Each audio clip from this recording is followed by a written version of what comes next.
la vidéo précédente, je vous ai expliqué comment, par le biais de ce qu'on appelle une structure de groupe et des équations qui décrivent comment la lumière se propage dans l'univers, qu'on appelle les équations de Maxwell, on arrive à la conclusion qu'on est dans un groupe de symétrie, pour laisser invariant ces équations, qui est à 6 dimensions, 4 d'espace, 2 de temps. Et ce qu'il faut faire, donc, c'est interpréter, évidemment, ces choses-là, parce que les 4 premières dimensions sont bien connues par les physiciens. Il y a les 3 dimensions d'espace, c'est-à-dire droite-gauche, devant, derrière, au bas. Il y a aussi la dimension de temps, avant, après. Il faut en rajouter 2. Les équations de Maxwell nous disent qu'il y en a 2 supplémentaires. Alors la 5e, c'est assez facile. C'est ce qu'on appelle la dimension d'échelle, parce qu'on a ces opérations de dilatation du groupe ISO de 4,2. Donc ça veut dire qu'il faut aussi préciser où je suis dans l'espace, à quel moment et à quelle échelle. Autrement dit, je peux m'être représenté à l'échelle de mes molécules constituantes, c'est à peu près le nanomètre, mais j'existe aussi à l'échelle du mètre, en tant qu'être vivant, qui est fait de cellules qui sont faites de molécules. L'idée, c'est que cette dimension d'échelle, je peux me déplacer dans cette dimension d'échelle tout en restant moi-même. Voilà. Et puis la 6e dimension, c'est évidemment lié au fait que lorsqu'on introduit la physique quantique, on voit très bien qu'il y a 2 types d'objets en physique quantique. Il y a les objets qui satisfont la relation d'incertitude d'Heisenberg, qui sont observables, et il y a les objets qu'on appelle virtuels, qui sont inobservables, mais qui existent quand même. Ça, on a vu en seconde quantification comment on pouvait utiliser des objets virtuels, non observables, pour créer des réalités matérielles. Donc, la 6e dimension, on peut l'associer à ce qu'ont dit tous les physiciens quantiques, Max Planck, Heisenberg, Schrödinger, qu'on ne peut pas se passer de la conscience. C'est-à-dire que c'est la conscience qui va dire finalement, ça c'est observable, ça c'est virtuel, et il y a donc cette 6e dimension, cette capacité qu'on a à visualiser les 5 dimensions, disons, d'évolution d'un point de vue qui est d'une 6e dimension. Ça c'est quelque chose qui est bien connu en mathématiques. Si je veux observer une droite, je ne peux pas le faire en étant sur la droite. Il faut que je sois dans un plan pour définir la droite. Si je veux définir un plan, ce n'est pas en restant sur le plan, il faut que je sois dans une 3e dimension pour définir le plan. Si je veux définir ma 3e dimension, il faut que je sois dans un espace à 4 dimensions. Et de façon générale, si je veux définir un objet à n dimensions, il faut que je sois dans une dimension n plus 1 pour l'observer de l'extérieur. C'est exactement la même chose. Si on a ces 5 dimensions qui caractérisent la matière, pour l'observer, cette matière, j'ai besoin d'une 6e dimension qui va être l'espace de la conscience. Alors ça a une première conséquence qui est quand même assez intéressante, c'est que si on se limite aux 4 dimensions, on peut le faire bien sûr en disant que la réalité des 4 dimensions, finalement on ne décrit que des objets inertes. C'est-à-dire qu'il ne peut pas y avoir de vie. Si par contre on fait intervenir la possibilité de se dilater, c'est-à-dire de rester le même en changeant sa masse, puisque la dilatation va vous changer la masse des choses, on augmente l'espace, eh bien, à ce moment-là, on a quelque chose qui est caractéristique de la matière vivante. De fait, un organisme vivant a cette propriété, c'est que vous le prenez à un instant t égale 0, qu'on appelle la naissance, il a une masse qui est ridicule, et puis vous le laissez se développer, vous voyez que sa masse change, varie, tout en restant lui. C'est-à-dire, si vous prenez un grain de maïs, ça va faire un épi de maïs, ça ne fera pas un épi de blé. Et pourtant, il y a eu une variation de masse. Comme il y a eu une variation de masse, on aurait pu transformer une graine de maïs en épi de blé. Ça ne se fait pas, pourquoi? Parce qu'il y a des ondes d'échelle qui assurent que l'objet reste lui-même à toutes les échelles de sa croissance. Voilà, donc on a un nouveau critère pour définir ce que c'est qu'un objet vivant. C'est un objet qui utilise les 5 dimensions de l'univers, par opposition à un objet qui est mort, qui n'utilise que 4 dimensions. La 5e ne lui est pas accessible. Alors bon, on a donné la recette, en fait, on sait bien que c'est l'eau qui va permettre d'explorer cette dimension de métabolisme, dimension d'échelle, et c'est la raison pour laquelle on est fait essentiellement tout. Donc là, on ne va pas aller tout de suite à la biologie, on va voir les conséquences concrète de cette chose-là. Et ces conséquences ont été pour la première fois donc exprimées par ce physicien, Joel Sternheimer. Il a publié son idée en 1983, donc vous voyez que c'est une science relativement récente. C'est quelque chose qui a été publié, donc accepté par les scientifiques.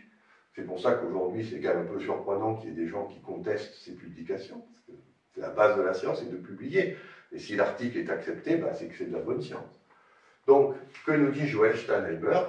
Eh bien, il part du point de vue de troisième quantification, c'est-à-dire que la même énergie peut être vue soit comme une fréquence via le quantum d'action, soit comme une masse via le carré de la vitesse de la lumière.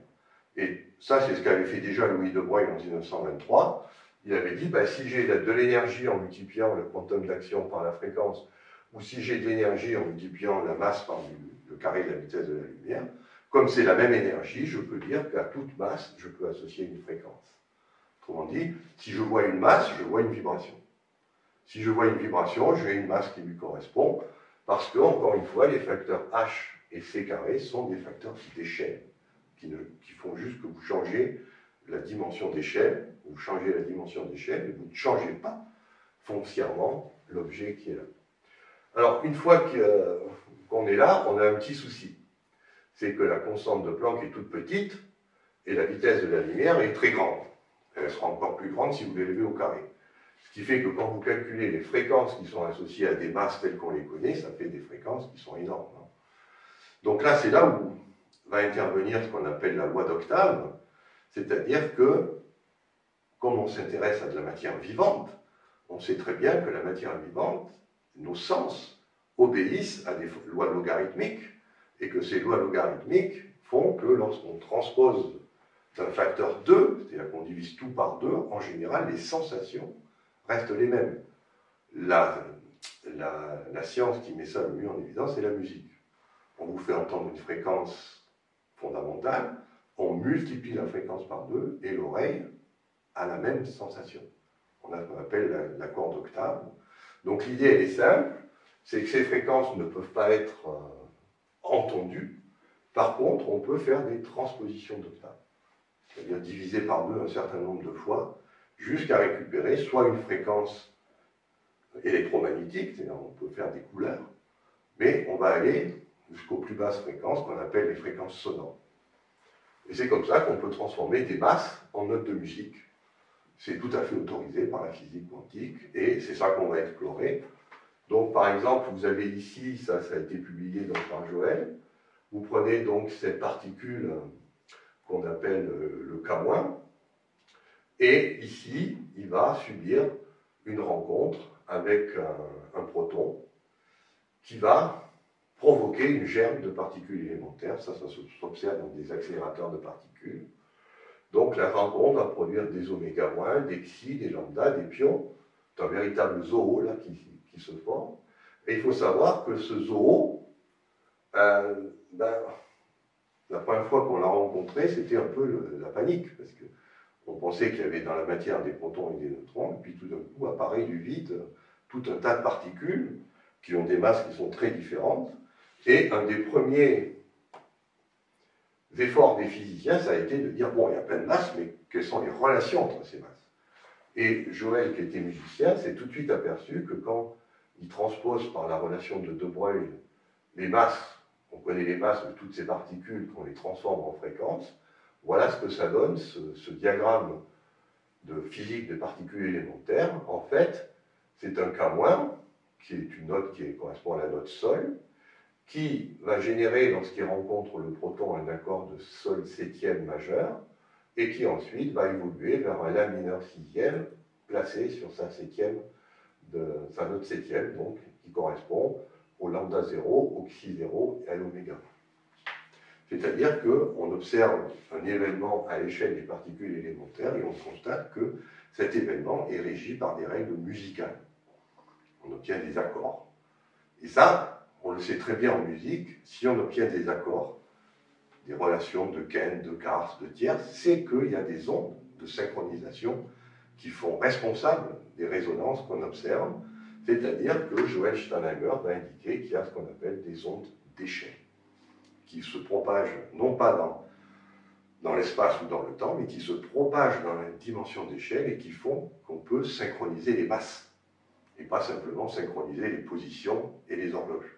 On a aussi la synchronisation de masse via ces ondes d'échelle. Donc partout où il y a des masses qui sont synchronisées, eh bien, on sait qu'il y a des ondes d'échelle qui utilisent cette cinquième dimension, ce qui fait que la musique est le moyen de percevoir cette cinquième dimension d'échelle. Et ça, c'est plutôt rassurant parce que c'est vrai que la musique a cette caractéristique.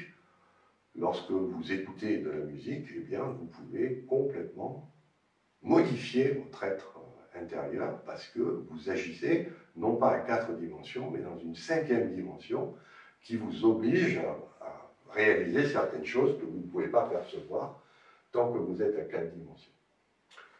Alors ça, bon, ça a été publié, ça a été le point de départ de la théorie. Après, ce qu'on peut faire, c'est évidemment, partout où vous avez une masse, transformer en fréquence et faire ces transpositions d'octaves. Donc là, je me suis amusé à faire ça, par exemple, avec la classification périodique des éléments. C'est-à-dire, vous dites, il y a de l'hydrogène, du bore, du sodium, du carbone, de l'aluminium, ok. On connaît les masses de ces éléments, on peut transformer ça en notes de musique, et vous voyez que j'ai pu générer comme ça une gamme chromatique, où par exemple l'oxygène et l'hydrogène sont en unisson. Bon, un unisson qui correspond à une formule qu'on connaît bien, H2O, c'est-à-dire qu'on peut aussi définir la molécule d'eau comme un unisson fréquentiel entre l'hydrogène et l'oxygène au niveau des masses. Après, par exemple, si vous voulez faire l'accord qui correspond à un hydrogène lié à un chlore qu'on appelle l'acide chlorhydrique, vous avez une seconde mineure ou une septième majeure. Le chlorure de potassium correspond à une seconde majeure ou une septième mineure. Le chlorure de sodium, c'est un accord de Kent. Le CO2, c'est un accord de Carte entre le carbone et l'oxygène. Vous voyez, on peut voir toute molécule comme un accord musical, là, parce que c'est une molécule simple. Mais si je prends maintenant des molécules plus compliquées, et ça, on vous fera entendre des mélodies de molécules, en fait, on suit la molécule dans sa structure, eh bien, on peut transformer une molécule en une mélodie. Après, on peut rajouter un rythme, et on fait de la musique. Et l'idée, c'est que ces ondes sonores, qui sont des relations de fréquence, vont agir physiquement, via le mécanisme d'onde d'échelle, vont agir physiquement sur l'objet vivant. Et je t'insiste bien, comme c'est la propriété des objets vivants d'être dans la cinquième dimension, ça n'agira pas sur les objets inertes. Ce sont bien les objets vivants qui vont être concernés par la musique et non pas les objets inertes. Alors là, ben, j'ai fait l'autre chose, ça a aussi été publié en 2016. J'ai pris les grandes espèces ioniques de la biologie, le lithium, le fluor, le sodium, le magnésium, le chlorure, la masse moléculaire, et on peut transformer ça donc en une fréquence. Là, j'ai pris la fréquence de 54 Hz comme diapason, qui correspond à la molécule d'eau. En fait, c'est 429,6, mais bon, à l'époque, j'avais pris 54 Hz qui correspond à 432 Hz pour le diapason, et on voit que là aussi, on peut transformer donc ces espèces typiques de la biologie, on peut les associer à des notes de musique. Donc on voit que le carbonate, par exemple, correspond à des quintes, les octaves sont avec le potassium, par exemple, on a une relation, non, le chlorure, 37, on a une relation d'octave.